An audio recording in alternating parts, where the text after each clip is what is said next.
What's up, guys? Kind of been out of the net a while. I'm down at the police academy here in Fort Leonard Wood for Army civilians, so kind of just been doing my thing and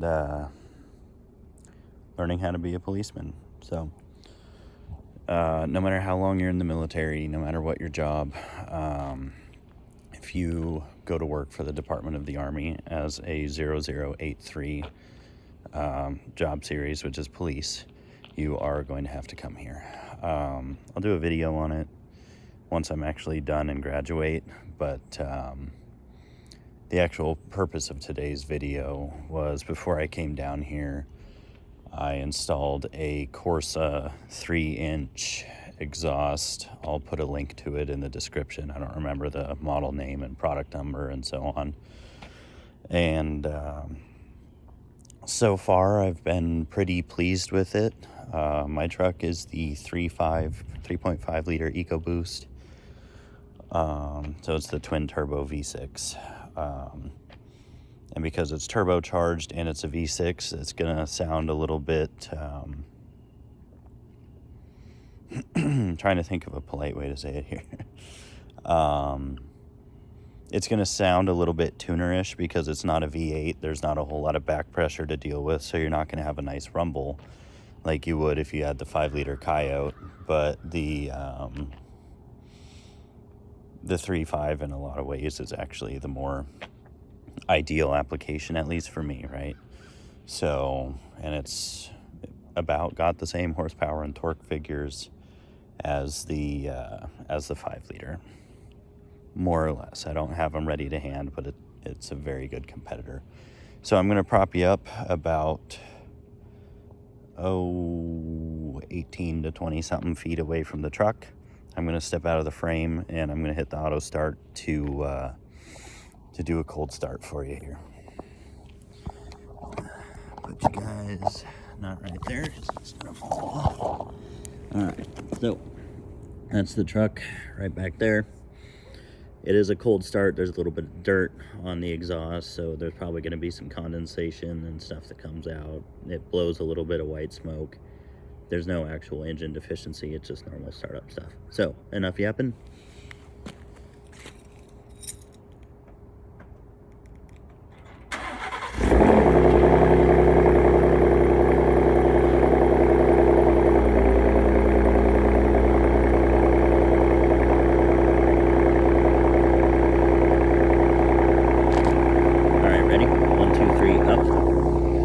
Okay, so you can probably hear it taking over behind me. At the distance I had you guys away, it's not too bad. Inside the cab, it's a little bit, I don't know how to describe it. I don't want to say droney because there's obviously every exhaust manufacturer is going to market their stuff as no drone technology. If you put an enhanced exhaust on there or an improved exhaust or any sort of aftermarket, you're always going to have a little bit of buzz in the cab, right? You're going to hear it. So cruising here on I-70, once I actually got out to the 70, the story of me getting from Colorado Springs out onto I-70 is it's ridiculous when I came down here, but that's what you get for driving somewhere in the winter, right? So, kind of lost my train of thought there. So once I got onto the 70, I was cruising at about 75 or so. I don't remember what the speed limit is, but I don't push real hard on 70 because Kansas troopers are pretty Johnny on the spot. Obviously, if I'm working in a police job series, I probably shouldn't be doing hoodlum shit that's going to require or risk contact with the police, right? So obey the speed limit. So 75, occasionally 80 miles an hour to get around something. It wasn't too bad. Cruising, it's pretty quiet. You can definitely tell that the truck has a new exhaust onto it because it's not as whisper quiet as it used to be. When you put the boot to it and you start going, once you drop down a couple gears into the power band, it's loud. I've noticed the truck between the S&B intake that I've got on it and this, I haven't really seen any noticeable mile per gallon changes, but I'd estimate that I'm up at least 0.1 to 0.2, which isn't bad. I was averaging 18.5 just cruising around. A little bit of highway driving to the sprawling metropolis of Rolla, Missouri, and just driving around here on base. Last week I was averaging 18.5 or so. So it's not too bad. And bear in mind that's indicated miles per gallon. So I've heard of these computers being off by as much as 10% with the calibration. So figure plus or minus 10%. I was probably averaging maybe in the 20s or maybe down towards 14, 15. I don't know. All told, though, this truck does pretty well on the highway. So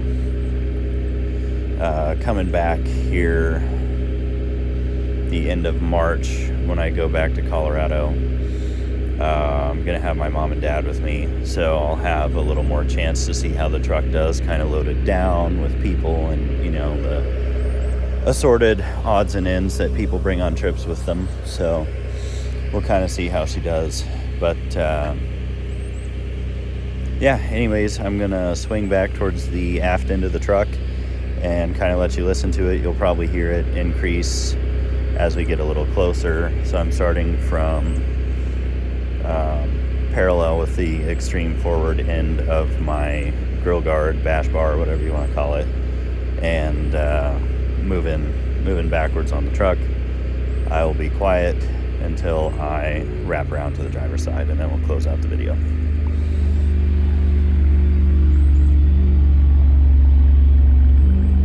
You hear the tone changed. I think we just warmed up to the point we dropped into low revs. Little bit of exhaust crud kind of circling around me. Noise level at the tip.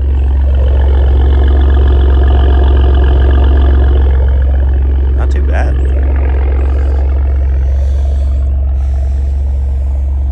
Coming around driver's side rear tire, fill neck, back door, driver's side. Okay, so not too bad. I definitely recommend Corsa's products. A buddy of mine has a dual exit, dual rear exit Corsa on his Raptor. It sounds pretty mean. He's got the 3.5 as well. I elected to go with the Corsa kit that replaced the factory kit with dual tips at the rear. So it installed exactly like the factory system. It just has two tips out the end, so dual outlets. There's also a kit that would allow the exhaust to dump right behind the cab. And bear in mind, each of these kits has a sell sheet with it that tells you how much weight savings you're getting by taking some of the stuff off and making it lighter, and so on. I went with this one because obviously your dual setup with dual exits out the back is going to flow better. I think it was 80-something% over stock. This one is like 79 or 80, and the cab exit was like 79% more efficient over stock. And then obviously the aft of the cab exit system would have been the lightest because there's the least amount of pipe. This one is the middle of the pack in terms of flow efficiency or flow efficiency over stock and weight savings. And then your true dual kit, or not true duals, because it's a Y pipe, your dual exits at the bumper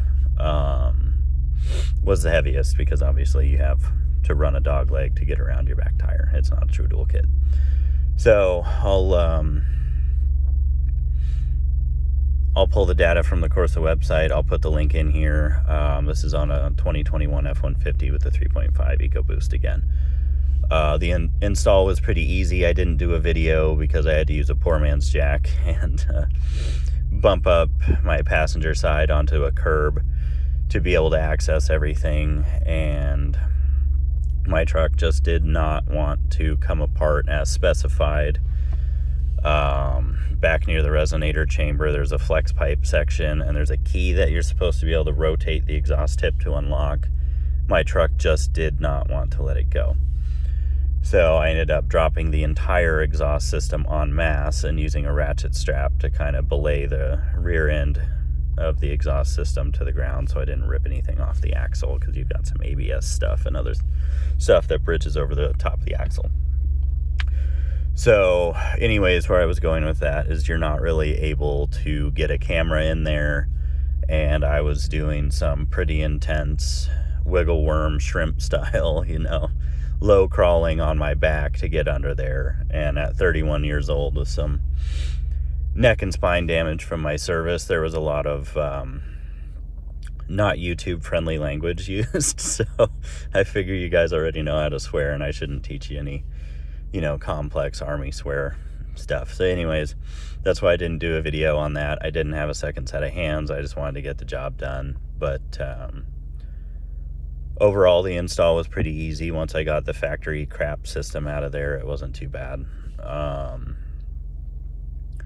I want to say it took me about an hour, and a good portion of that was installing a piece, going back and double checking with YouTube videos and the instructions, and then crawling out from under the truck, taking a break, keeping myself fresh, not getting into my, whoa, we need to get this done phase that some people get into, and then you start making mistakes. So I was slow and deliberate with it, and I kept the pieces by the front door of my house, so I had to walk a little bit, stay active, and kind of calm down, because you're going to bust your knuckle, because you're popping factory hangers and messing around, doing all sorts of stuff, right? So all in all, the install took about an hour. If you know what you're doing, and you've done 1.5 million exhaust systems on different vehicles, you probably could do it in half an hour or 15 minutes.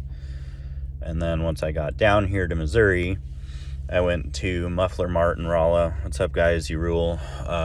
Thanks for the work. And had them double check everything, make sure none of the fittings had slipped, I hadn't messed anything up, and then I just had the joints tack welded, so just a little bzz to lock everything down and make sure it stayed put. So moving forward, I might have the exhaust fully welded, but I'm gonna wait to see if I end up leaving Colorado or not, because they put some pretty gnarly stuff on the roads, and for right now, all I have to do is grind off a little section of weld and then wrestle the pipes. So we'll see. If you have it put on professionally, I'd just pay the extra couple $100, have them weld your joints. Sorry, itchy nose, human. Have them weld it. That way you get a nice tight seal, and you're not having to mess around with clamps or your resonator or muffler rolling. Like mine rotated almost a full 45 degrees on the way down here, just from heating and cooling cycles kind of walking the clamp a little loose. But the Muffler Mart guys caught it, fixed it, so all's good in the hood. Anyways, I'm gonna go get some breakfast and some hydration, water, and catch you guys later, I reckon.